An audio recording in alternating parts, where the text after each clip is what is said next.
ඊළඟ ආර්ථිකය, ගිවිසුම්, පී.බී. ජයසුන්දර මොකද අපරාධකාරයා මේ ඔක්කොම කියනවනේ. හරිද? ඉතින් මේ අයවැය ලේඛන හදනකොට ප්‍රධාන මූලිකත්වය අපි හිතන්නේ පී.බී. ජයසුන්දර.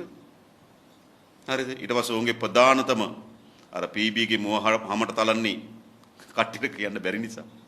ඒගොල්ලෝ ප්‍රධානම හතුරා බැසි. හැබැයි ඔහුම ඉදිරිපත් කරන අයවැය ලේඛනයට මොවුන් මත උස්සනවා. අපේ රට පසු සම්පත් කර්මාන්තය සඳහා ඉතා යෝග්‍ය රටක්. ඒ කියන්නේ අපිට ප්‍රධාන දේශගුණික කලාප තුනක් තිබෙනවා. දැන් අපි හිතුවොත් නව ශ්‍රීලන්තයේ ඕස්ට්‍රේලියාවේ ෆර්සියන් වර්ගයේ හරක් අපිට ඇති කරන්න පුළුවන්. බලන් මේ අඹේවැල, නුවරඑළිය, බණ්ඩාරවැල ප්‍රදේශවල. ඒ වගේම පාකිස්තානයේ, ඉන්දියාවේ මූරා වර්ගයේ අපිට හරක් ඇති කරන්න පුළුවන්. හම්බන්තොට, පොළොන්නරුව, අනුරාධපුරයේ අම්පාර වැනි ප්‍රදේශවල. එතකොට අපේ රටේ පාරිසරික තත්ත්වය ඉතාමත් යෝග්‍යයි කිරි කර්මාන්තය දියුණු කිරීම සඳහා. ඒ වගේම අපේ රටේ සංස්කෘතිය ගත්තත් සැලකිතු ප්‍රමාණයකට නේද සත්ව හිංසාව ප්‍රතික්ෂේප කරන, සතුන් රැක බලා ගන්න, සතුන් තමන්ගේ ඥාතීන් ලෙස සලකන සංස්කෘතියක් අපිට තිබුණා. එඳ සංස්කෘතික තත්ත්වයක් අපිට හොඳයි කිරි කර්මාන්තේ ගොඩනගන්න. ඒ වගේම අපේ පාරිභෝගික ජනතාව දිහා බැලුවත් සාමාන්‍යයෙන් කිරි පානය නේද මම හිතන්නේ 80කට 90කට වඩා වැඩි ප්‍රමාණයක් මේ කිරි පාවිච්චි කරනවා. නම් පාරිසරික තත්ත්වය හොඳයි, සමාජීය තත්ත්වය හොඳයි, මාකට් එක හොඳයි. එහෙනම් ඕනෑම කර්මාන්තයක් දියුණු කිරීම අවශ්‍ය වෙන මූලික සාධක තිබෙනවා. හැබැයි අපේ කිරි කර්මාන්තයේ සිද්ධුනේ මොකක්ද? 1977 වෙනකොට අපේ රටේ කිරි අවශ්‍යතාවයෙන් 50%කට වඩා වැඩි ප්‍රමාණයක් අපේ රටේ නිෂ්පාදනය කරලා තිබුණා. ඒ සඳහා අපිට නේද වැලිසර ලක්ස්ප්‍රේ අද ඇත්තෙත් නැහැනේ.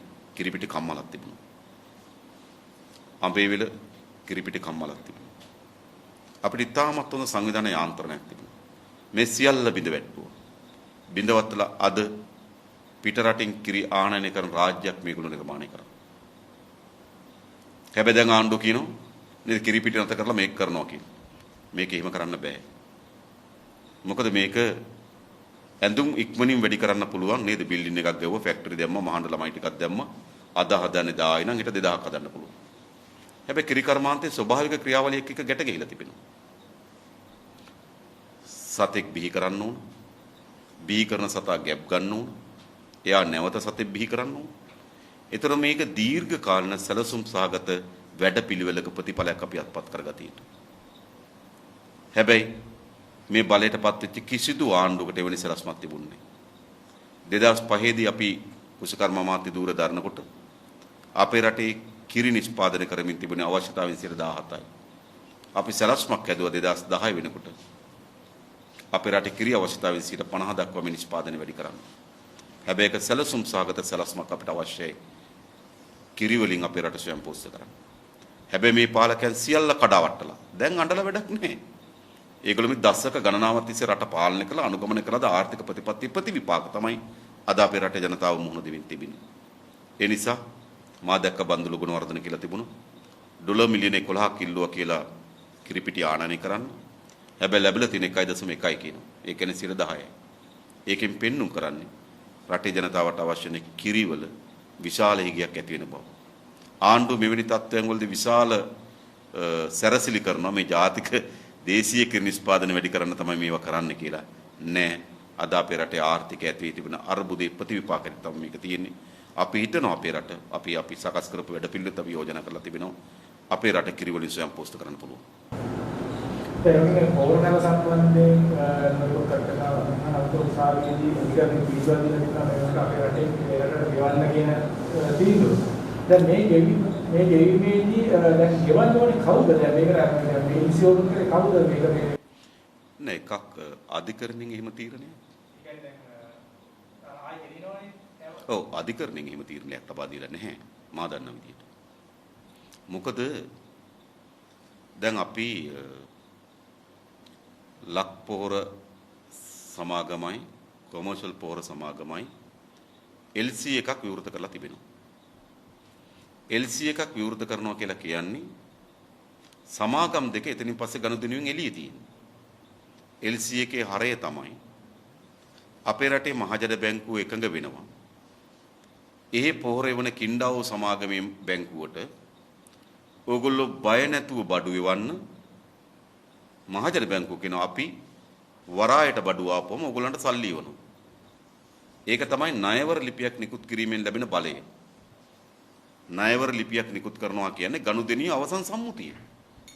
මොකද්ද? මහජන බැංකුව එකඟ වෙනවා.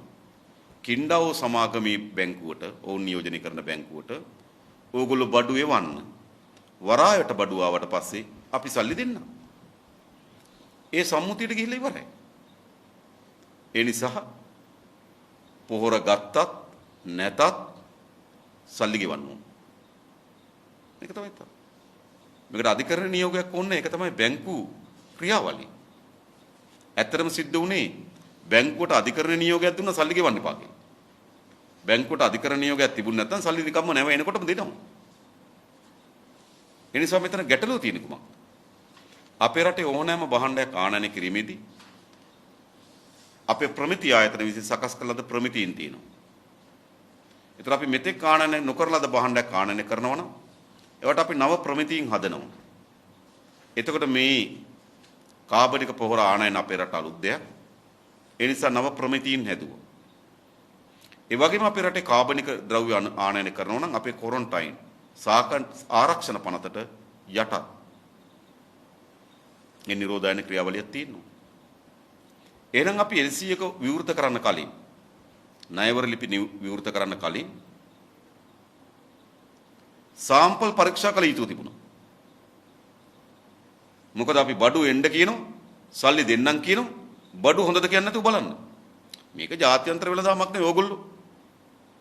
ඕගොල්ලෝ නේද ඉන්ටර්නෙට් හරහා භාණ්ඩ ආනයනය කරනවා. ඒ ඕගොල්ලෝ කියනවා බඩු ඉවන්න, බඩු ලැබුණාම සල්ලි කැපෙනවා. ඒක සරලයි. හරි ඊට පස්සේ කියනවා බඩු දිහා බලලා මේව අප්සෙට් කියන්නේ. එහෙම කියන්න බෑ. හරි ඒ නිසා මොකද කළ යුතුද?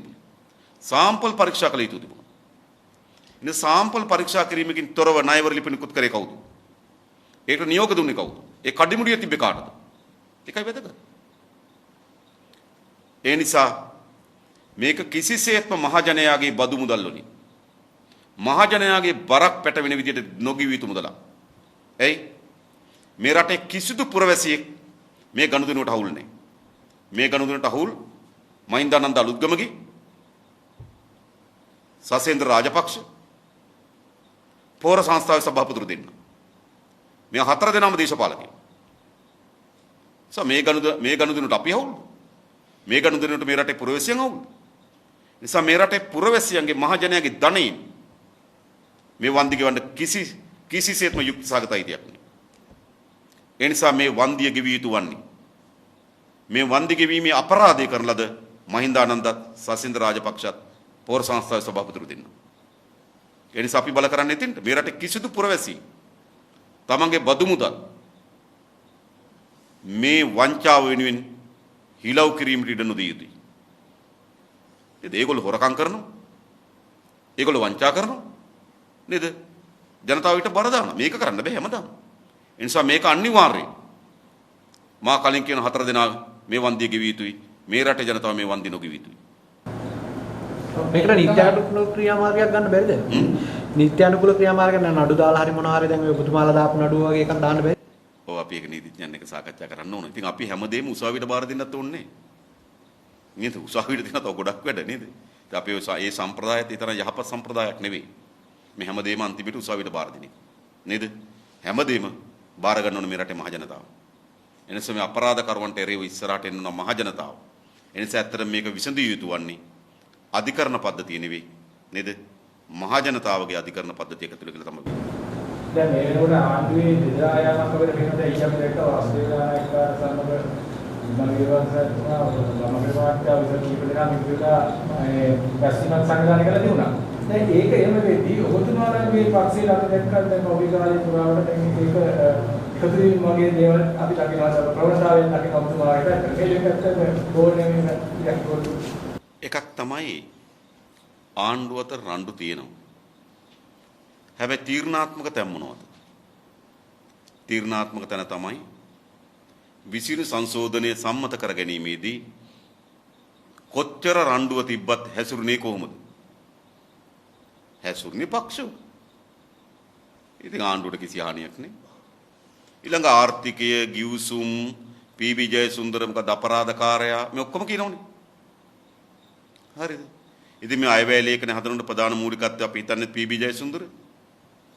හරිද? ඊට පස්සේ ඔවුන්ගේ ප්‍රධානතම අර පී.බීගේ මුව හැමට තලන්නේ කට්ටියට කියන්න බැරි නිසා. ඒගොල්ලෝ ප්‍රධානම හතුරා බැසි. හැබැයි ඔහුම ඉදිරිපත් කරන අයවැය ලේඛනයට මොවුන් මත උස්සනවා.